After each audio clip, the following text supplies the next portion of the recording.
Bonjour tout le monde, c'est Little Rock sur les forums. Je vais vous présenter ma première série de vidéos. Donc il s'agira d'une session d'environ 1 heure de jeu que je vais scinder en 2 ou 3 vidéos, je pense, en fonction de la durée des commentaires. Alors étant donné que c'est la première série de vidéos que je vais faire, j'ai passé pas mal de temps à expliquer les bases des raisonnements, etc. Donc des choses qu'on verra peut-être un peu moins ensuite. Et donc voilà, bon, sur ce, on va commencer. Alors on va commencer par simplement donner un nom aux tables pour pouvoir y faire référence ensuite pendant les vidéos. Donc on aura la table en haut à gauche qui sera la table 1, en haut à droite la table 2, la table en bas à gauche la table 3 et ensuite il y aura une table en bas à droite qui sera la table 4. Alors au niveau des joueurs, je connais pas si bien que ça les joueurs avec qui j'ai joué, ce qui est plutôt une bonne chose pour pouvoir discuter des mains un petit peu généralement. Alors sur la table 1, Pokébab et Hugo, j'ai joué pas mal de mains contre eux déjà. Je les considère comme des bons joueurs réguliers, globalement. Pas particulièrement tricky, pas particulièrement aggro, enfin simplement des joueurs réguliers de cette limite. Et donc on les retrouve sur la table 2 et on retrouve aussi Hugo sur la table 3. Pastafagoul plutôt Nit sur la table 3. Et ensuite je ne connais pas bien les autres gens, donc ça permettra comme ça de se faire une idée. Donc première main, j'ai As-10 que j'ai payé au bouton et Trandid. Donc je vais jouer ces mains-là et on est obligé d'élargir pas mal notre range de call dans cette situation-là. Donc le plan sur ce genre de situation, c'est en fonction des spots, soit de call, flop et turn en se disant qu'on a de la showdown value et essayer de hit notre flush ou raise le flop or trunded. En général c'est ce que je ferais avec la note flush. Donc dans cette situation-là, Pokébab check le flop. Une fois qu'il a checké le flop, on a quand même pas mal de showdown value avec notre As-10 et je ne m'attendais pas particulièrement à avoir une miss turn et river. Donc j'ai choisi de ne pas miser notre flush draw au turn pour simplement call en bluff turn et espérer le showdown si j'ai la meilleure main et en sachant qu'on peut toujours hit notre flush. Donc Pokébab mise le turn, on paye. La river fait rentrer tous les draws que je n'ai pas et on check pour avoir la meilleure main.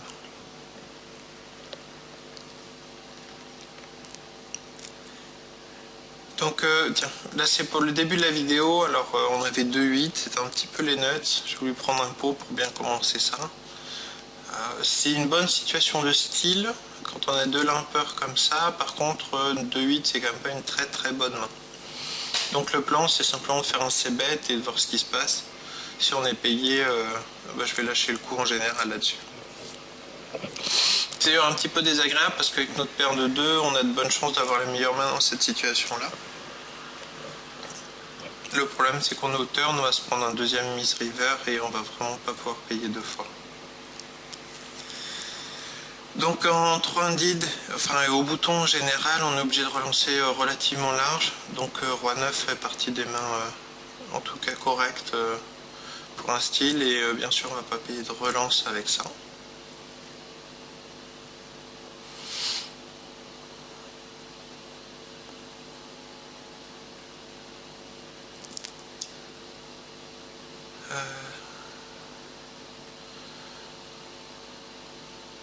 Donc peu d'action au début, il y aura une quatrième table pardon, qui va intervenir ensuite, comme ça on aura un petit peu plus d'action et un peu plus régulièrement.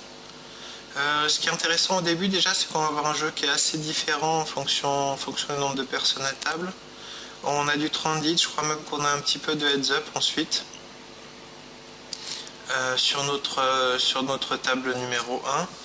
Donc c'est vraiment le genre de table où on va devoir ouvrir beaucoup de mains et défendre pas mal de blindes si on veut pouvoir faire un profit. Donc ça veut dire ouvrir assez light et 3 bêtes assez light ou alors call un petit peu plus light que d'habitude. Donc là j'ai mis une petite note quand même, bon, quand j'ai relancé fort le 2-8, et qui peut être intéressante, c'est qu'il a payé un très gros raise après un limp. Ça sera quelque chose dont on va se servir si par exemple on a on a une overpair, enfin une paire de dames ou plus, ou paire de valets ou plus dans ces situations-là, on va relancer à peu près le même montant, c'est-à-dire 28, 30 ou quelque chose comme ça, pour mettre beaucoup de sous dans le pot pré-flop et voir ce que ça donne. Donc au niveau du montant des raises, mon standard c'est de relancer 3 big blinds UTG, UTG plus 1 et 2,5 dans les cut-off et boutons.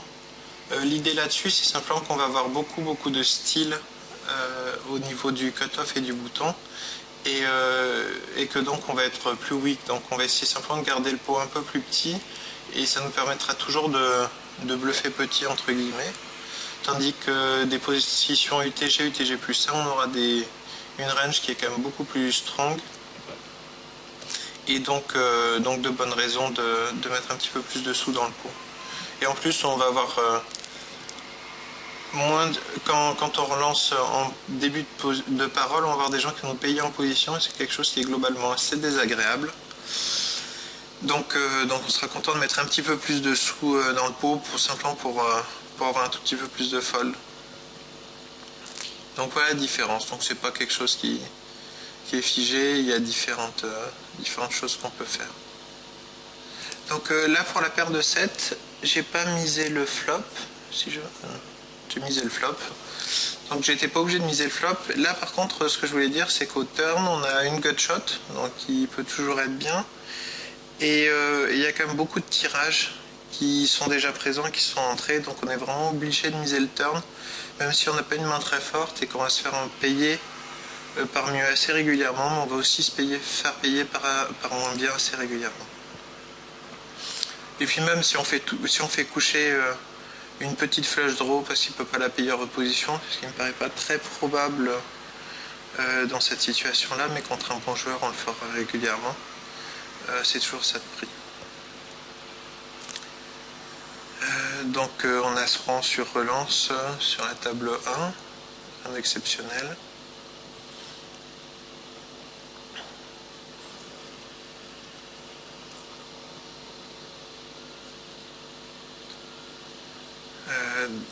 Donc la table 2, on a eu As-Valet. Alors Roi 9-2 Rainbow, c'est un flop qui est pas mal pour faire les continuation bet. Il y a une seule overcard. Donc globalement, il va falloir qu'il attrape un roi pour pouvoir suivre assez facilement. Ensuite, on a quand même un SI et si c'est un mauvais joueur, il va pas si souvent que ça miser ses mains qui sont moins bonnes. Donc de temps en temps, on peut aussi essayer de checker ce type de main pour aller voir un showdown et voir ce que ça donne. Donc alors, au niveau de cette main sur la table 1, j'ai checké le flop avec un As. Donc pour pot de contrôle, c'est pas quelque chose que je vais faire systématiquement. Mais en tout cas, quand je vais le faire, c'est pour induce des bluffs. Donc une fois que j'ai checké le flop, j'ai payé le turn et la river. Et puis on va voir ce qu'il va faire.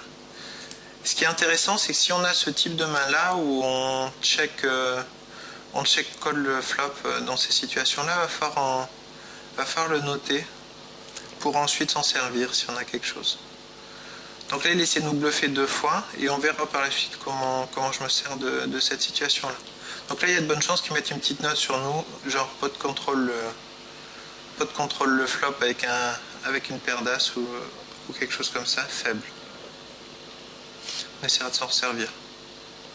Les heads-up, c'est quelque chose qui est assez intéressant parce qu'on peut vraiment considérer que son adversaire a une bonne mémoire en tout cas de ce qu'on a fait. Ce que je veux dire, c'est que si j'ai fait ça à ce moment-là, je m'attends que dans la demi-heure qui suive, ils s'en souviennent vraiment. Donc il faut être assez conscient des mains qui se sont passées pour pouvoir jouer en fonction.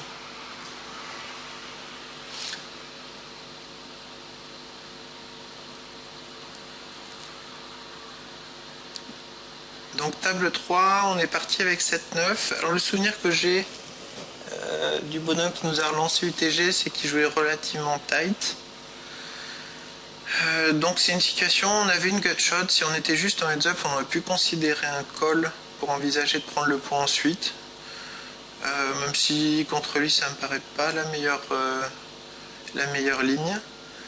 Par contre, une fois qu'on a un call de quelqu'un qui a priori pas un très bon joueur, on n'a aucune raison d'aller payer en position en espérant prendre le pot ensuite, vu qu'on a très peu de chances de le prendre ensuite. On va simplement le payer pour value, enfin pour attraper notre gut shot. On n'a même pas la meilleure gut shot, donc c'est quand même pas une très bonne idée de suivre.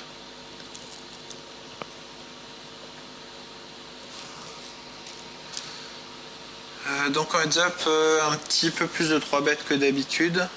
En 4-2, c'est pas la meilleure main pour faire ça, c'est pas la pire non plus, parce que bon, ça suit, c'est suité. Ça permettra d'être agressif avec ses tirages. Donc voilà.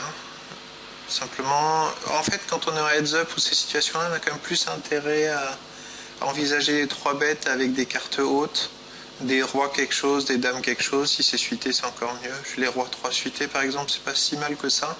Parce que dans un pot 3 bêtes, on a beaucoup moins de marge de manœuvre ensuite. Et donc on va avoir, vu qu'on a beaucoup moins de marge de manœuvre, une main qui fait top pair est d'autant plus intéressante.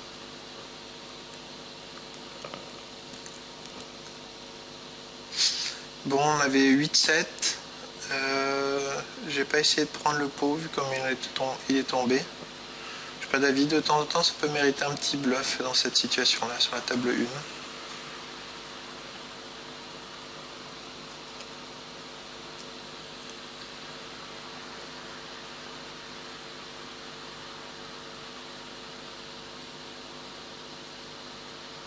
Donc en heads up, je vais relancer 2 blindes et demi ou un petit peu moins en général. Donc, et par contre, le standard et ce que font beaucoup de gens, c'est de relancer énormément de mains. Il y a même certaines personnes contre qui je vais relancer 100% de mes small blinds à partir du moment où ils couchent beaucoup leur big blind. Et simplement l'idée c'est qu'à partir du moment où on n'a qu'une seule personne à faire coucher et qu'en plus on a position ensuite, on a vraiment intérêt à relancer beaucoup de mains, simplement parce qu'on va souvent faire un profit simplement en relançant notre main. Ensuite on aura la position pour jouer même des poubelles. Donc dans cette main là elle est un petit peu intéressante parce que j'ai montré tout à l'heure que sur exactement ce type de board j'avais pot de contrôler un as. Donc je vais jouer exactement pareil ma gut shot pour essayer de prendre le pot à la river. Donc checker le flop, payer le turn s'il tente de prendre le pot, ou alors miser le turn pour prendre le pot. Et ensuite essayer de prendre le pot à la river. Donc c'est quelque chose que je vais faire dans cette situation-là, simplement, en règle générale, je n'aurai absolument rien représenté. Là par contre, je considère qu'il a conscience que de temps en temps, je pot contrôle mes as faibles dans cette situation-là. Et donc je représente une histoire et j'aurai beaucoup plus de chances de le faire coucher. D'ailleurs, c'est un concept en général qui est que quand on veut faire un bluff, c'est relativement important de pouvoir représenter des mains fortes dans la situation dans laquelle on est. Et donc de raconter de jolies histoires en général.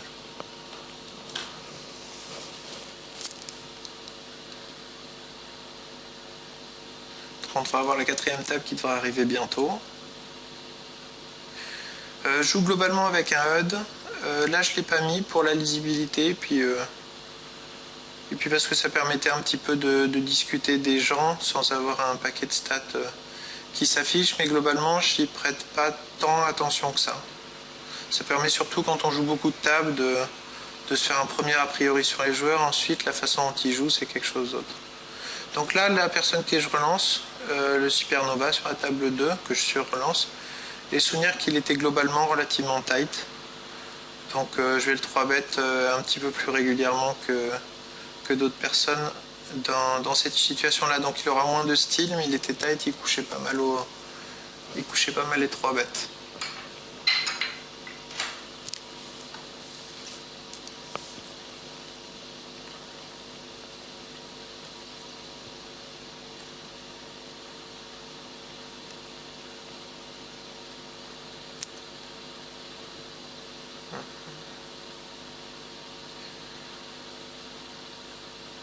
Donc avec Roi 10, on va de toute façon relancer le bouton, peut-être pas payer en position.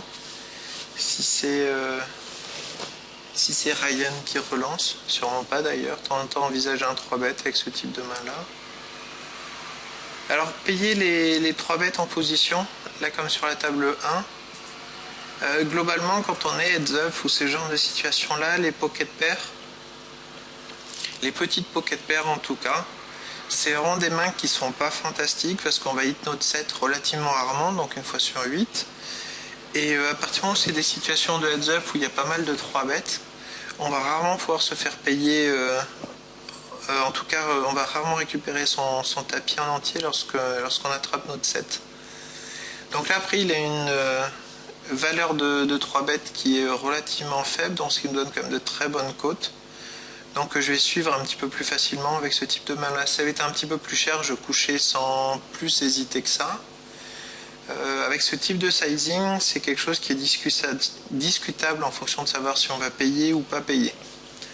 Donc j'aime bien payer et je vais le faire en règle générale si c'est pas trop cher, mais je suis vraiment pas sûr que ce soit quelque chose qui soit optimal. Donc c'est quelque chose, la stratégie qui me paraît optimale, c'est de globalement coucher quand le 3 bêtes est assez fort. Par contre, ça n'empêche pas quand même de le payer une fois de temps en temps.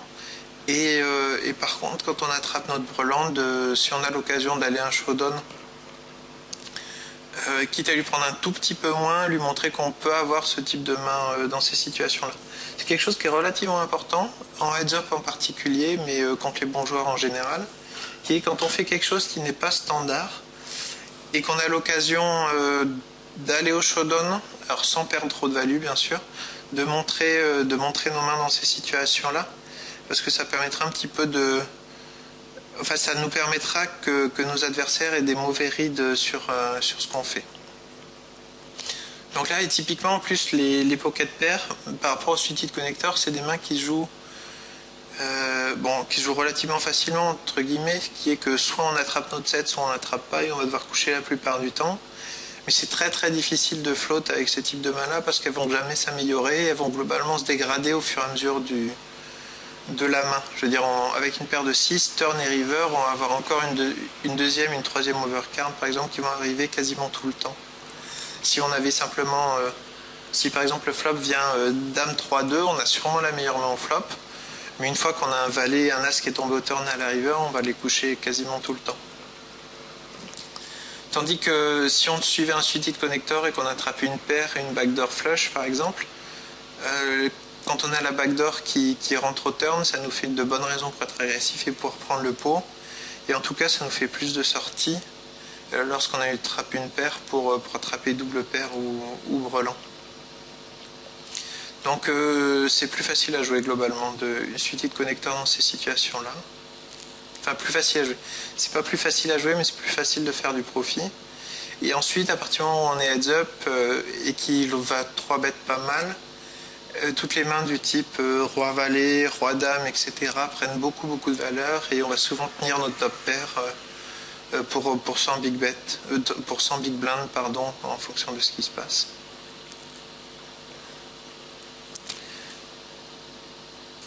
Alors sur la table 3, on a une main qui est très forte au flop, en plus une bataille de blindes.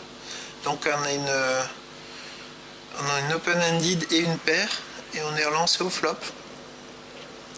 En fait, simplement, dans cette situation-là et à ce moment-là, on a joué contre lui, il n'y a pas eu beaucoup d'action, pas beaucoup d'agression.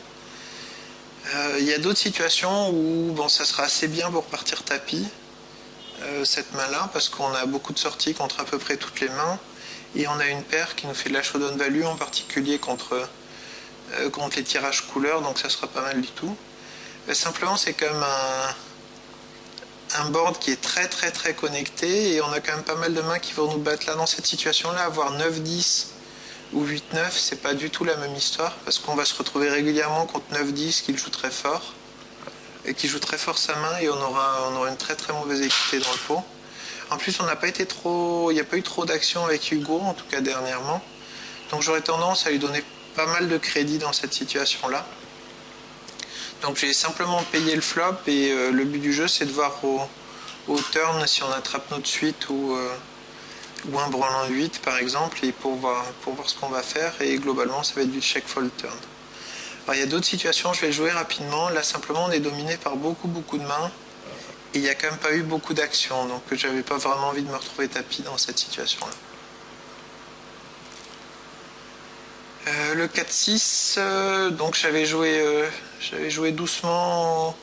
Je pouvais le jouer au turn, simplement il y a 2 flash draws qui étaient rentrés. Et j'avais pas envie de me faire relancer et devoir jeter une main qui était relativement forte à ce moment-là. L'objectif c'était de miser la river, espérer prendre un pot. Donc ce qu'on n'a pas fait vu qu'on avait attrapé de la showdown value et qu'on avait certainement la meilleure main.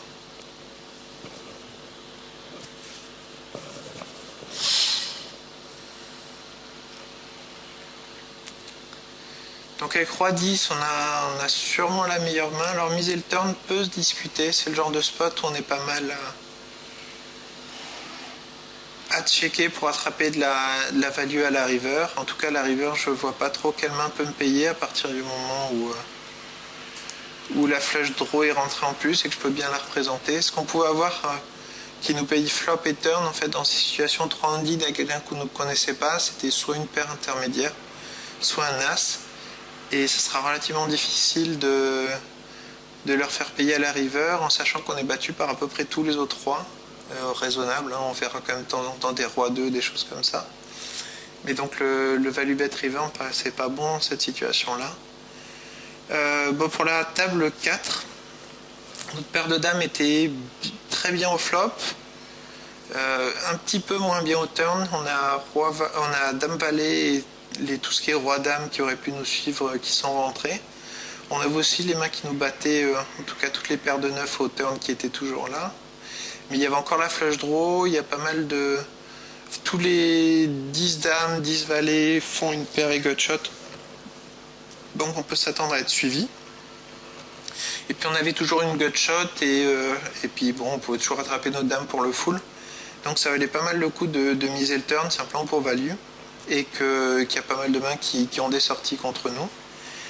Par contre à la river on a un overbet et on est battu, il y a à peu près tout qui est rentré, on a même les 10 qui nous suivaient au flop qui sont là maintenant, donc on peut coucher sans hésiter.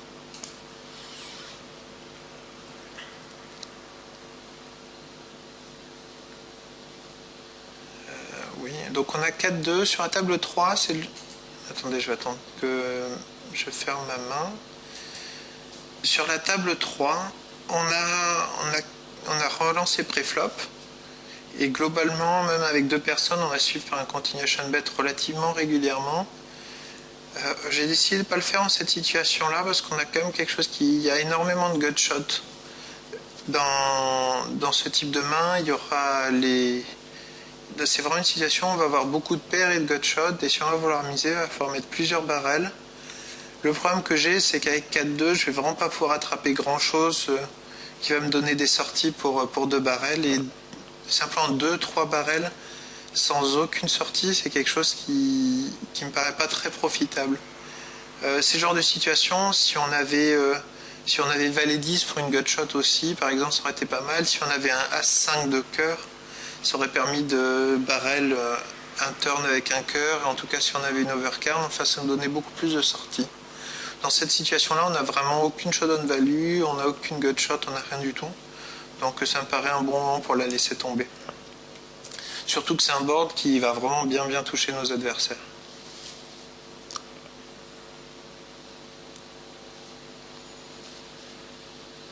Alors à table 2, on a attrapé deux tables. Alors pour la table 1, je suis vraiment pas fan de mon check call au flop. Je préfère miser ou alors coucher directement. Donc voilà. La table 2, on a quelqu'un de relativement tight et un flop qui était très dry, hormis la flush draw. Et à partir du moment où on a notre adversaire est serré, on va avoir beaucoup d'overpair. Et même, je vais avoir du mal à lui faire coucher As-Roi ou As-Dame dans cette situation-là. Donc, je vois pas beaucoup d'intérêt à sur-relancer. Donc, j'ai simplement payé en espérant attraper ma flush draw ou attraper un roi et dans ce cas-là, attraper 2-3 barrels. Si on avait joué contre quelqu'un de plus agressif, on pourrait envisager différentes façons de jouer cette main en sachant que c'était un board qui était tellement dry que lorsqu'on relance un 4-4-2 avec une flush draw, la seule main qu'on représente globalement c'est une flush draw ou alors du As-Dame ou Roi-Dame qui a envie de prendre le pot, donc on sera souvent payé très light. c'est assez difficile de bluffer ces boards là. Alors là avec As-Valet, en fonction des joueurs, je vais jouer très différemment ce type de main là. Alors c'est une situation qui est relativement intéressante parce qu'elle arrive très souvent, simplement c'est une relance du bouton et on se retrouve en small blind avec une main qu'on a bien envie de jouer mais qui n'est pas fantastique non plus. Donc As-Valet dans ce cas-là. Et on va avoir en big blind un joueur qui est relativement bon et qui va squeeze relativement light. Donc alors si j'ai relancé, c'est pour plusieurs raisons. Simplement déjà, As-Valet hors de position, ça se joue relativement bien dans cette situation-là parce que je vais dominer pas mal de ses mains. C'est pas l'extase non plus, donc si je la tourne en bluff, ça va pas me traumatiser non plus. La deuxième raison est que Hugo est globalement un bon joueur, donc quand on a un bon joueur dans le big blind, ce qui va se passer, c'est quand on a une relance du bouton, qui relance plutôt large, donc Pokébab en particulier, un call du small blind, ça montre beaucoup de faiblesse, et qu'on est dans le bouton dans ce cas-là, c'est un très très très bon spot pour squeeze. Et donc, quand on paye quelque chose en small blind dans ces cas-là, il faut être capable de savoir, faut savoir ce qu'on va faire sur un 3-bet. Dans certaines situations, on va quand même payer la relance parce qu'on pense qu'on a beaucoup de valeur à prendre sur le bouton. Mais globalement, toutes les mains qui vont devoir coucher sur un 3-bet perdent énormément de leur valeur parce que c'est quelque chose qui va arriver très régulièrement. Et donc dans ce cas-là, c'est ce qui va arriver. J'ai pas particulièrement envie d'aller jouer mon As-Valet off-suite contre Hugo dans cette situation-là et à ce moment-là. Donc je vais plus avoir tendance à tourner ma main en bluff. Donc voilà pour cette main. Ensuite, on aura quand même As-Valet. Dans cette situation-là, si on sera souvent payé par moins bien, on a quand même pas mal de valeur à avoir ce type de main-là.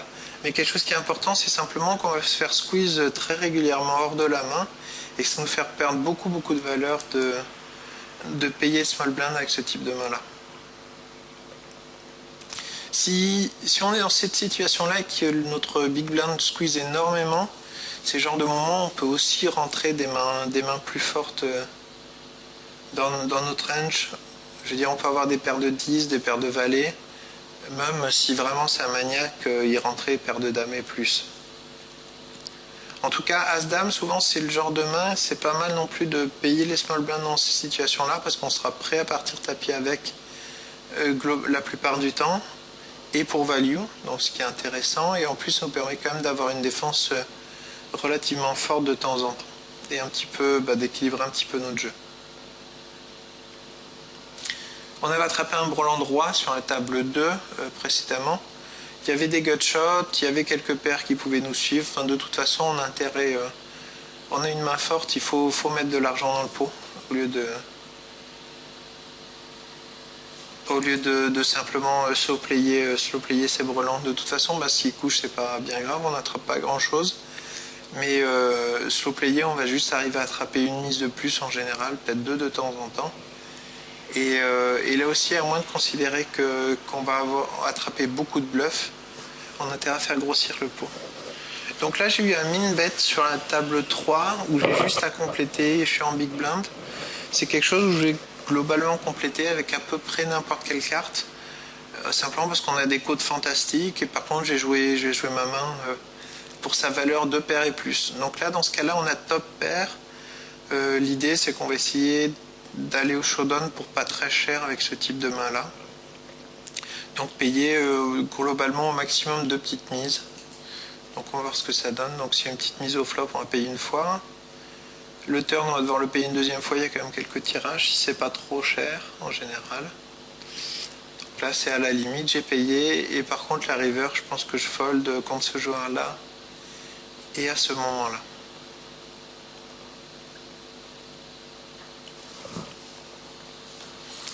Donc il avait dame 8 pour un monstre, on pouvait rien faire.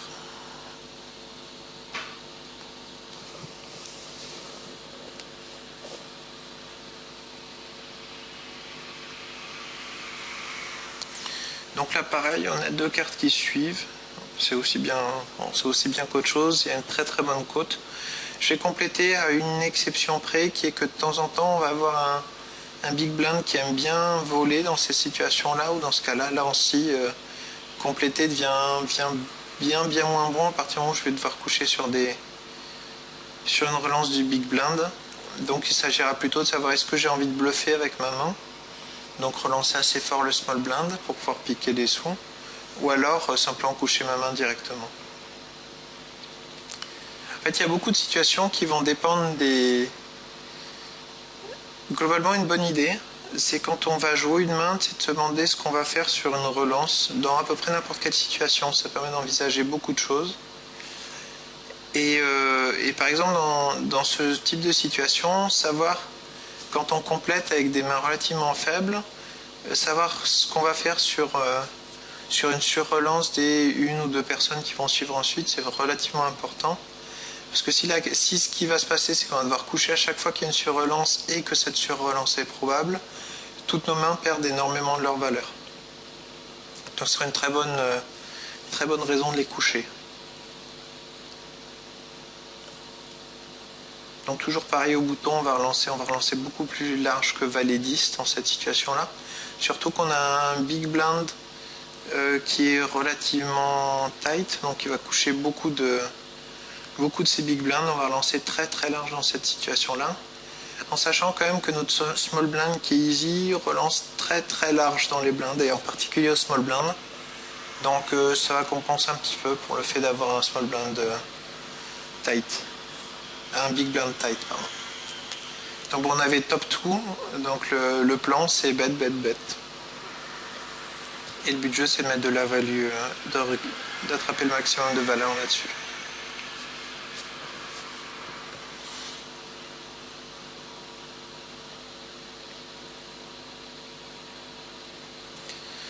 Donc avec As-10, c'est pas exactement le même type de situation que précédemment avec As-Valet, étant donné qu'il n'y a personne qui va parler derrière nous.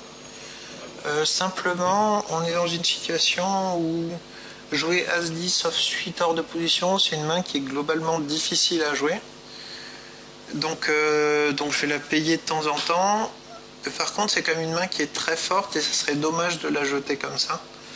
Donc le fold contre des joueurs, c'est envisageable, contre une relance même du cut-off. Simplement, à partir du moment où c'est une main que j'ai pas particulièrement envie de jouer hors de position, et que j'ai pas non plus envie de coucher, c'est le genre de main qui est très bien pour 3 bêtes. Simplement, ce qui va se passer, c'est qu'on va essayer de 3 bêtes donc pour value et en bluff. Donc c'est quelque chose qu'on va alterner. Et ce qui va se passer, donc les 3 bêtes pour value, ici je vais 3 bêtes grosso modo As-Dame plus, en payant quelques As-Dame en général, enfin ça va dépendre des joueurs, etc. Mais en tout cas, je vais surrelancer, oui, As-Dame plus, paire de valet plus. Ça peut aller jusqu'à paire de 9 plus en fonction de mes adversaires. Et ça, c'est pour value. Et ensuite, je vais surrelancer pour bluff. Alors pour bluff, ça va dépendre des moments. S'il y a une bonne situation de squeeze, je vais le faire assez régulièrement et assez light en fonction des tendances de mes adversaires. Et par contre, quand je veux avoir un bluff, c'est pas mal de le faire avec ce type de mains-là, qui sont globalement les meilleures mains que j'ai envie de folder. Donc ça permet comme ça les moments où je suis payé d'avoir grosso modo la meilleure partie de ma range de bluff pour pouvoir jouer des coups. Alors ensuite, c'est pas trop mal de 3 bêtes non plus avec des cartes hautes, des as en particulier, parce qu'il y a simplement un effet l'effet qui, à partir du moment où on a un as, nos adversaires ont un petit peu moins de chances d'avoir un as, et donc on a moins de chances de voir quelqu'un partir à tapis avec des mains du type As-Roi ou As-Dame qui sont comme des mains relativement probables. Donc l'un dans l'autre, c'est le genre de main qui est très bien pour 3 bêtes. Et c'est un principe général en fait. Lorsqu'on va bluffer, on va globalement essayer de bluffer avec les meilleures mains qu'on folderait. C'est ce qui permet d'avoir le plus d'équité dans le pot en général.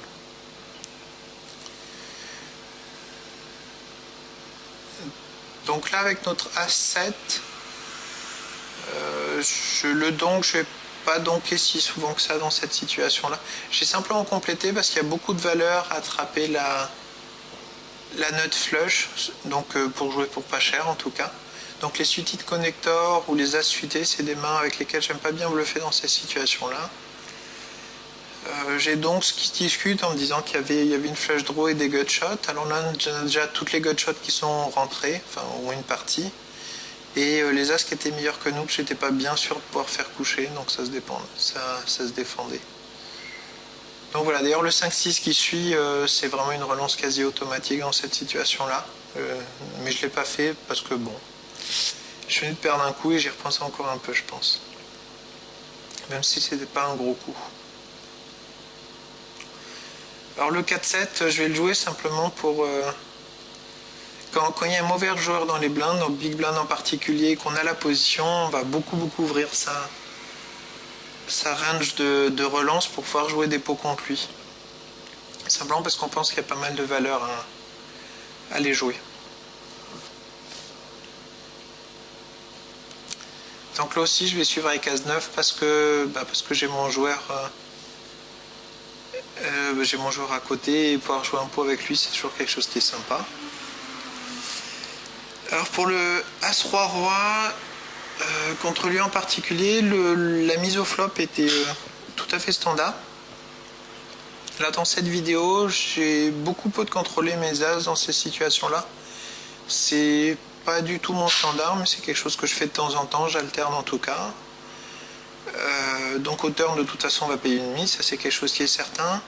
Et à la river, contre ce type de joueur, j'étais vraiment pas sûr d'avoir de la valeur à relancer mon full. En sachant qu'il peut toujours avoir un roi et je n'étais pas bien sûr de pouvoir attraper de la valeur même d'une petite paire en dessous parce que ça me paraissait assez évident, donc j'ai simplement décidé de payer dans cette situation là, donc ça se discute. En fait on l'avait pas vu particulièrement agressif, il avait globalement eu l'air de miser quand il avait une main. Donc ça me donnait un petit peu moins envie de relancer. Donc sur la table 2, on avait une paire de dames, on était très content pré-flop. Alors c'est pas le meilleur flop. C'est vraiment le genre de flop où je peux aller dans les deux sens. Alors As-Roi quelque chose, c'est quand même un très bon flop pour faire un c-bet parce que c'est très difficile de suivre avec à peu près n'importe quoi. Et on a quand même un petit peu de showdown value contre toutes les gutshots qui vont nous suivre ou les flush draws. Donc bon, on peut c-bet, on a vu une relance UTG. Je pense que la différence là-dessus, c'est dans cette situation, quand on relance UTG, on a une range qui est beaucoup plus forte et donc qui va beaucoup mieux toucher ce type de flop. Et donc on est beaucoup plus crédible quand on va faire un c-bet, donc c'est pour ça que je l'ai fait. Si j'avais eu le même type de main au cut-off ou au bouton, j'aurais peut-être beaucoup plus hésité à faire un c-bet et checker plus souvent en espérant aller voir un showdown pour pas cher.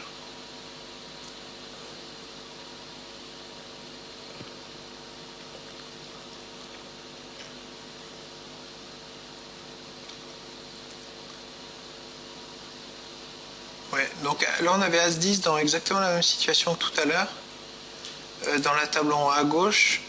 Simplement, je pense pas que j'aurais envisagé le 3-bet dans cette situation-là. On vient de le 3-bet récemment. Et les gens vont souvent playback un petit peu plus dans ces situations-là. Donc c'est une bonne idée de laisser passer et d'attendre un petit peu pour 3-bet ensuite. Alors en bas à gauche, je vous ai dit au début de la vidéo que bon, j'avais relancé 2-8 assez fort en vol. C'était pas génial. Bon là c'est beaucoup mieux, c'est suité. Donc on va retenter un petit style. Et ça fait un petit moment qu'on l'a pas fait. C'est quelque chose où je vais faire et à peu près le même montant de relance avec mes très bonnes mains pour pouvoir mettre des sous dans le pot. Donc c'est quelque chose d'assez équilibré et par contre de très polarisé.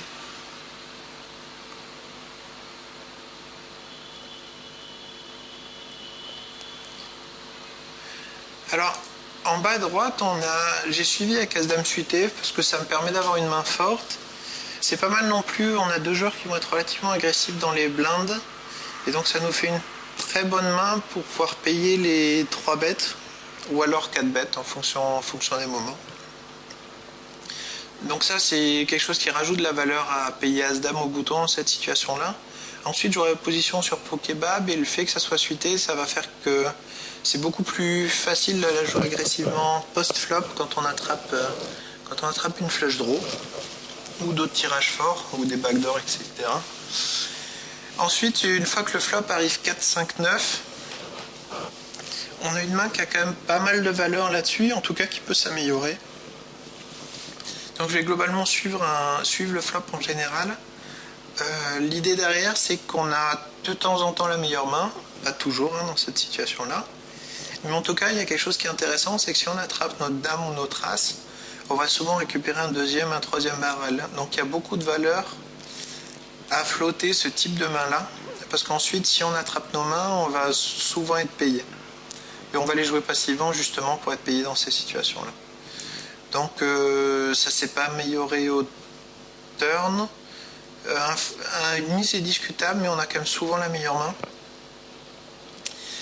Et à la river, je sais pas trop quoi faire de ma main, ça ressemble vraiment à un valet. On verra de temps en temps une flush qui essaie d'induce un raise dans cette situation-là. Donc je savais pas si ça valait le coup de relancer pour piquer le pot, j'ai simplement d'essayer de coucher parce qu'on est battu de toute façon.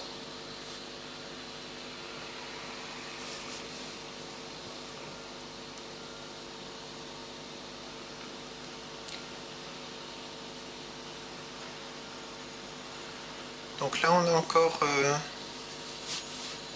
on a un quart d'heure encore de vidéo pour que ça fasse à peu près une vidéo d'une heure. Ce qu'on va faire, je pense, ça fera 2 vidéos, ça fait 25 minutes de jeu, j'ai 1 heure de jeu, donc ça sera à peu près bien. Alors là, toujours pareil, l'As Valet contre Pokébab sur la table 2. En fait, il relance UTG plus 1. Donc dans ces situations-là, As Valet off, c'est une main qui sera très très difficile à défendre, même en position. Donc c'est pour ça que j'ai essayé de la tourner en bluff. Donc ça permet de rentrer un petit peu de 3 bêtes en position. C'est toujours des situations qui sont assez sympas, en sachant quand même que quand on a une relance de quelqu'un qui n'est pas particulièrement maniaque UTG ou UTG plus 1, on a des ranges qui sont beaucoup plus fortes. Et notre fréquence de 3 bêtes doit être relativement faible, en tout cas en bluff, simplement parce qu'on 3 bêtes une range qui est forte et on va régulièrement se faire 4 bêtes ou simplement payer par une range qui nous domine. Bon, alors en bas à droite, on a une overpair sur un board qui est assez connecté. Alors quand là ça arrive, je pense que c'est quand même une mise, en espérant, parce qu'on peut représenter quelques tirages. C'est quelque chose qui se discute.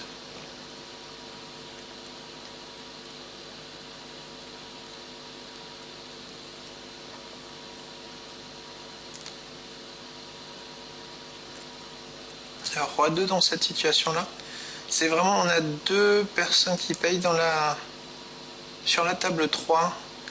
C'est pas une main exceptionnellement intéressante niveau originalité, mais par contre c'est une situation qui arrive très très souvent.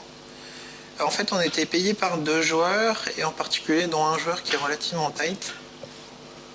Donc contre un joueur tight, on a du As Valet 9, ça va vraiment vraiment être un très bon flop pour lui. Et en plus il va nous suivre avec beaucoup de tirages, je veux dire avec roi dame va souvent nous suivre, dame 10 va nous suivre, on va avoir aussi tous les as qui vont nous suivre, qui font une bonne partie de sa range, les valets vont nous suivre en général, et ça sera assez dur de lui faire lâcher ses mains pour différentes raisons. En fait il va nous suivre avec beaucoup de mains au flop, en particulier le big blind. Et ensuite, c'est relativement difficile pour nous de 2 et 3 barrels à partir du moment où c'est très difficile de lui faire lâcher un as et que ça fait une bonne partie de sa range. Donc c'est le genre de main où je vais relativement lâcher au flop et puis voir ce que ça donne. On peut toujours... on a un tout petit peu de showdown value avec nos 3 et on pouvait toujours attraper à une flush draw ou quelque chose comme ça au turn.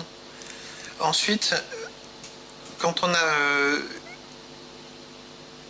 ils nous ont checké 2 fois dans cette situation-là. Là, il y a vraiment énormément de chances qu'on ait une mise par un as au turn dans cette situation-là, parce qu'il y a une flush draw qui vient de rentrer. Il y a toujours pas mal de gutshot ou d'open-ended, enfin, en tout cas, il y en a. Donc là, ça devient une bonne situation pour bluffer, et à partir du moment où le board il évolue de cette façon-là, Si on bluffe le turn, on va être aussi obligé de bluffer la river, et pour représenter un as faible par exemple qu'on a décidé de pot de contrôle au flop. Donc voilà, on mise, on espère qu'il couche cette fois-ci. Donc par exemple là aussi on peut espérer pouvoir faire coucher un valet faible en misant le turn et la river. Par contre on peut difficilement miser que le turn si on décide de bluffer ce turn là.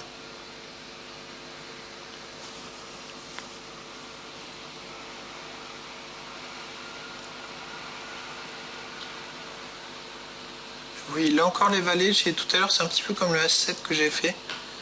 Je suis parti pour check call. Je le fais pas si souvent que ça et c'est pas une très bonne ligne globalement.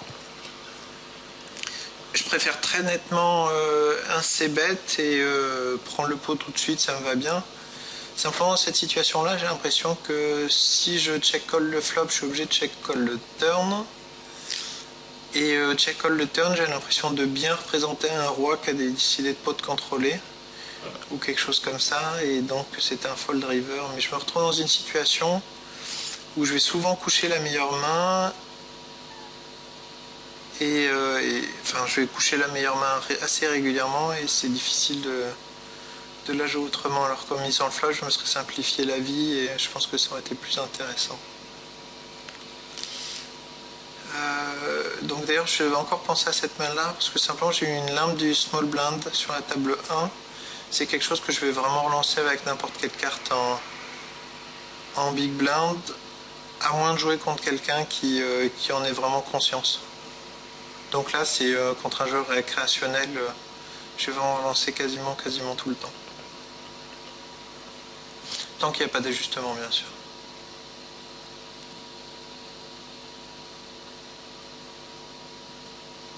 Donc on a un roi au bouton sur la table 1, on est content, on espérait qu'il se passe quelque chose.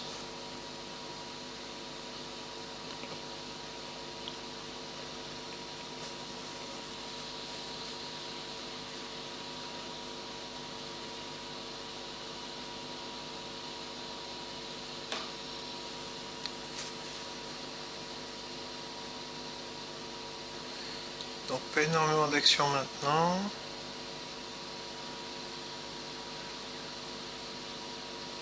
Et puis il y a de très belles mains. Alors on peut envisager des styles avec plein de choses, mais c'est relativement important quand même d'avoir des choses qui suivent un tout petit peu, qui sont un tout petit peu suitées ou des choses comme ça quand même.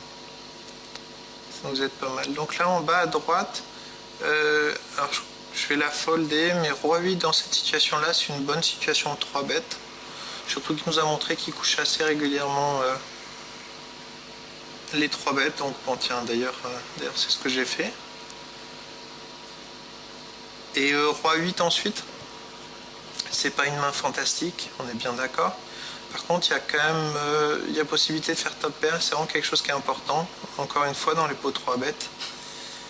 Et puis on peut quand même faire une flush draw. On peut même avoir des carrés ou des choses comme ça, c'est fantastique.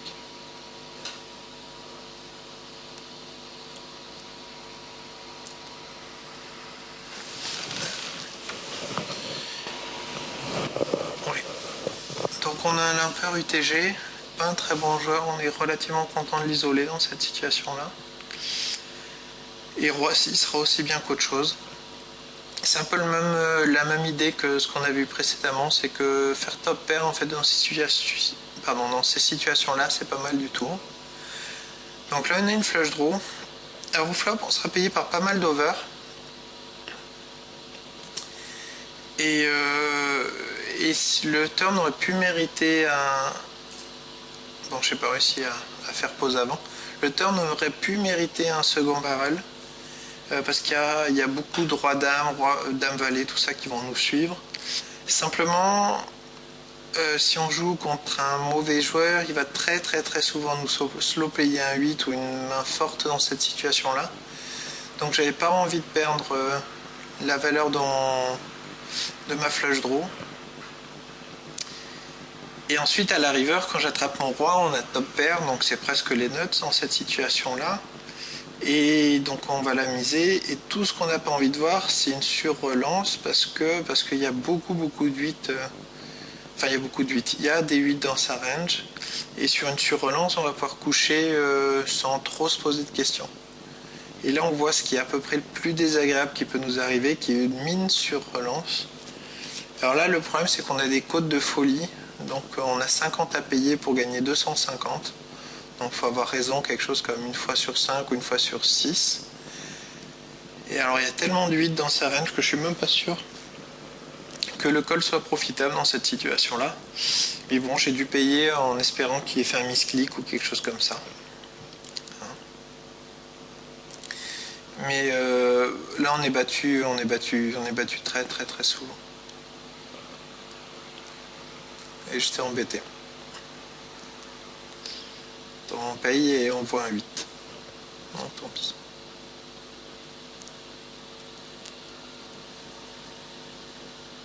Alors on a As-Valet dans la table 2.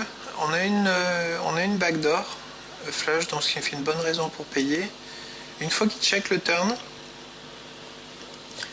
je considérais qu'il y avait quand même pas mal enfin, il y a quelques autres valets qui pourraient nous payer une mise river de temps en temps, donc du roi valet, du valet 10 ou des choses comme ça. Et en tout cas, après ce turn-là, je pensais vraiment être devant la plupart du temps, même sur un Ré JTG. Donc j'ai misé la river et pour être payé par une dame. Donc bon.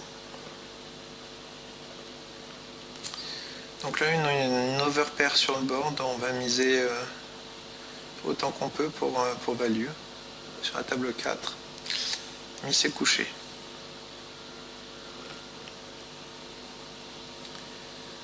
Donc oui, bon, ben, on va finir par le gros pot de la session.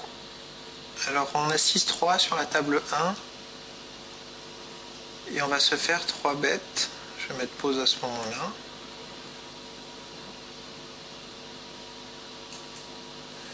Alors dans cette situation-là, c'est un petit peu comme tout à l'heure. On a une main qui est objectivement très faible. Mais pour jouer un pot 3 bêtes, je pense que ça sera plus facile de jouer ce type de main-là qu'une pocket pair même par exemple. Après on a de très bonnes côtes et on a la position, cette situation-là, dans une position de style. Ça c'est une chose. La deuxième chose, c'est que Pokébab nous a montré en fait on a eu des 3 bêtes mais c'était pas si régulier que ça. Donc je m'attends quand même à une range relativement forte et on a de très bonnes côtes pour ça et on va pouvoir la jouer en position. Donc c'est pour ça qu'on va suivre. Et ensuite donc on attrape une très bonne main. Donc ce qui est une bonne chose. Donc brelan là-dessus, on est prêt à partir tapis quoi qu'il se passe.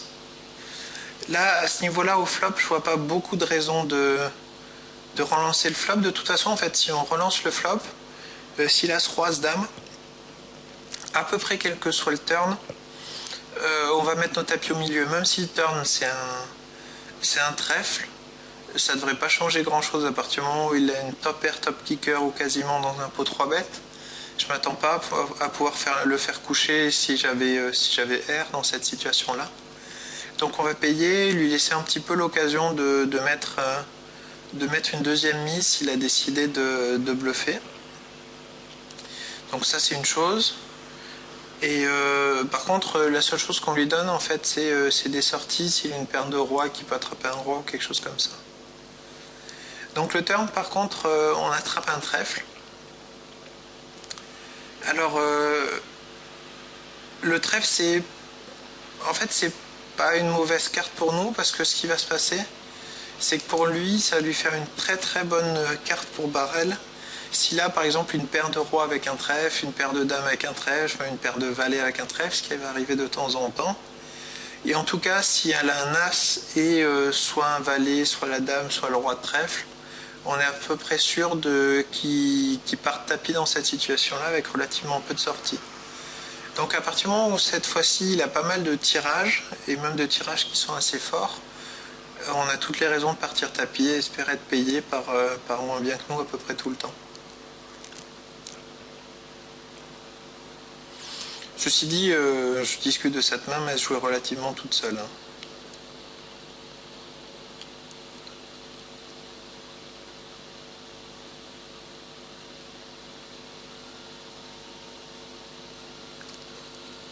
Donc voilà, on avait As-Roi avec un trèfle, donc il y avait rien à dire sur la main, ni de mon côté ni du sien.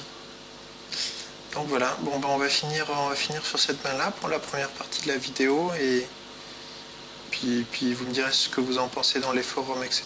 Si vous voulez discuter demain, ce sera avec plaisir.